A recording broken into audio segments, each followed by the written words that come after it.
पहली खबर लेते हैं, एक बड़ी खबर लेते हैं वो किसानों के हवाले से, क्योंकि किसानों का जो एहतिजाज है वो जोर पकड़ता जा रहा है। हालांकि जो दिल्ली मार्च किसानों को करना था वो मौखर कर दिया गया है फिलहाल 2 दिन के लिए। पर इस बीच में ये भी खबर आ रही है कि पंजाब पुलिस की वजह से एक जो एहतिजाजी है वो मारा गया है। हालांकि पुलिस ने इसकी तस्दीक नहीं की। पुलिस ने कहा कि ये सिर्फ अफवाह है, पर किसान कह रहे कि 22 साला एक जो प्रोटेस्टर है वो शल लगने की वजह से उसकी मौत हुई है। हुकूमत ने मुज़ाकरात के लिए दावत दी है। इस तरह की खबरें भी आ रही है कि किसानों का जो एहतिजाज है वो जोर पकड़ता जा रहा है। किसानों ने हालांकि दिल्ली मार्च को फिलहाल मुअख्खर कर दिया 2 दिन, और कल जुम्मा को एक नई हिकमत अमली तश्कील दी जाएगी दिल्ली मार्च के हवाले से। पर इस बीच में एक किसान के हलाक होने की खबर भी आ रही है, यानी अब जो एहतिजाज है वो थमने का नाम नहीं ले रहा है और एहतिजाज जो है वो आगे बढ़ रहा है। इधर पंजाब के सीएम ने कहा कि अगर जिस शख्स की हलाकत हुई है पोस्टमार्टम के बाद ही पता चलेगी किस तरह उसकी हलाकत हुई है। उन्होंने कहा कि उनके घर वालों को जो है मुआवजा दिया जाएगा और इस मामले की पूरी तरह तहकीकात की जाएगी, ये पंजाब के वज़ीर ने कहा है। आसिफ, जोर पकड़ता जा रहा है एहतिजाज, यानी रुकने का नाम नहीं है। इधर मुज़ाकरात भी सही माने खैर तरीके से सामने नहीं आ रहे हैं। देखिए, आज 10वां दिन है। कोशिश ये हो रही थी, कल चूँकि 21 फरवरी को किसानों ने दिल्ली कूच करने का ऐलान बाज़ाब्ता तौर पर किया था, जब हमने देखा कि एहतिजाज 9वें दिन में दाखिल हुआ था। लेकिन वो एहतिजाज ख़त्म करने के साथ साथ ये बात बनते हुए भी शायद दिखाई दे रही थी कि हुकूमत की जानिब से अर्जुन मुंडा सामने आए थे, उसके बाद अनुराग ठाकुर सामने आए। दोनों ने ये कहा कि हुकूमत की जानिब से मुज़ाकरात के दरवाजे बंद नहीं किए गए हैं। MSP पर या दीगर जो चीज़ें हैं जिनकी गारंटी सरकार ने दी है उन पर वाज़ेह बात की जाएगी। लेकिन हुआ ये कि इन 24 घंटों में हालात तब ख़राब होते हमने देखे जब खनूरी बॉर्डर पर शेलिंग के बाद हंगामा इतना बढ़ गया। कुछ लोग जो मामूली तौर जख्मी हुए थे उनमें से एक किसान की अचानक मौत हो जाती है।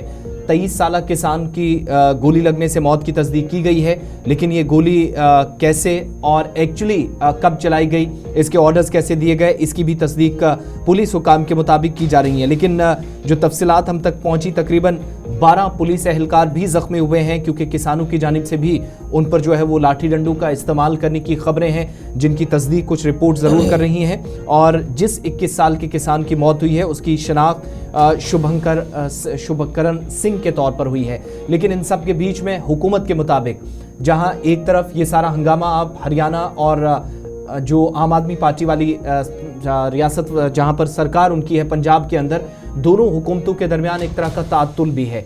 और एक चाहती है कि एहतिजाजों को आगे बढ़ने दिया जाए, दूसरा पुलिस का सहारा ले रही है।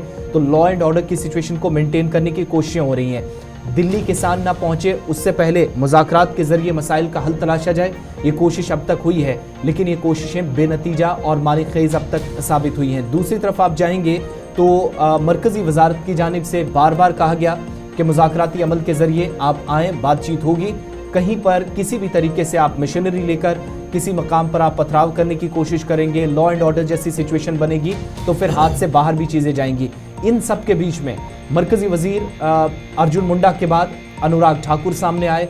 दोनों ने एक बार फिर से न सिर्फ अपील की बल्कि कहा कि जो मुतालबात हैं उस पर हुकूमत संजीदगी का मुजाहिरा कर रही है। अब बड़ी बात यह है कि आज फिलहाल किसान दिल्ली नहीं बढ़ेंगे और कल दिन का भी इंतज़ार करना होगा, क्योंकि कल दोपहर तक आगे की हिकमत अमली लगभग तय की जाएगी।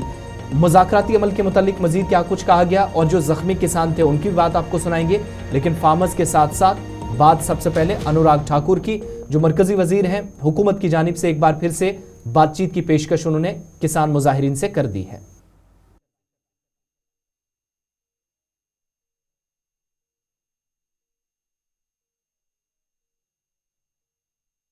गन्ना सीजन है, उसके लिए जो मूल्य तय करने का निर्णय किया गया है 1 अक्टूबर 2024 से लेकर 30 सितंबर 2025 की अवधि में चीनी मिलों द्वारा किसानों को गन्ने का उचित और लाभकारी मूल्य यानी कि FRP निर्धारित किया गया है। जैसा आप जानते हैं, CACP, कृषि लागत और मूल्य आयोग, ये इनके द्वारा गन्ने की उत्पादन लागत, अन्य बाय प्रोडक्ट्स जैसे कि गुड़, गन्ने की खोई, इत्यादि की बिक्री से प्राप्त होने वाली राशि और उसमें प्रॉफिट जोड़ के कितना उसका दाम तय होना चाहिए वो तय करती है। इन सब फैक्टर्स को ध्यान में रखते हैं और वर्ष 2024-25 के लिए 340 रुपये प्रति क्विंटल मूल्य निर्धारित किए जाने का निर्णय किया गया है। पिछले वर्ष यानी कि 2023-24 में एफआरपी जो था, जो इसकी उचित मूल्य था, वो पिछले साल 315 रुपये था, जो बढ़कर इस साल 340 रुपये प्रति क्विंटल कर दिया गया है। वज़ीर अनुराग ठाकुर, क्योंकि मरकजी काबीना का इजलास भी हुआ, उस इजलास में क्या गुफ्तगू हुई है उस ताल्लुक से बात कर रहे थे, लेकिन साथ साथ ये भी बताते चलें कि मरकजी काबीना के इस इजलास के अलावा जिस बात पर ज़्यादा जोर दिया गया वो किसानों के मामला थे और कहां पर सरकार ने इन लोगों की आय दुगना करने के लिए या इनकम को बढ़ाने के लिए इकदाम उठाए हैं, उस पर ब्रीफ किया जा रहा था। इधर मरकजी वजारत की एश्योरेंस के साथ साथ पंजाब के वज़ीर आला भगवंत सिंह मान की तरफ से भी जिस शख्स की मौत हुई है उसके अहले खाना की माली तौर मुआवनत करने का भी ऐलान कर दिया है, क्योंकि प्रोटेस्टर्स जो थे उनमें किसान तो अपनी जगह, लेकिन इस किसान की मौत के बाद कई और लोग भी सड़क पर निकल आए। बहरहाल अभी फ़िलहाल ये पूरा प्रोटेस्ट जो है वो होल्ड पर रखा गया है। इसका इंतज़ार अगले 12 घंटों के लिए हमें करना होगा, क्योंकि काफ़ी नज़र इस पर रहने वाली है।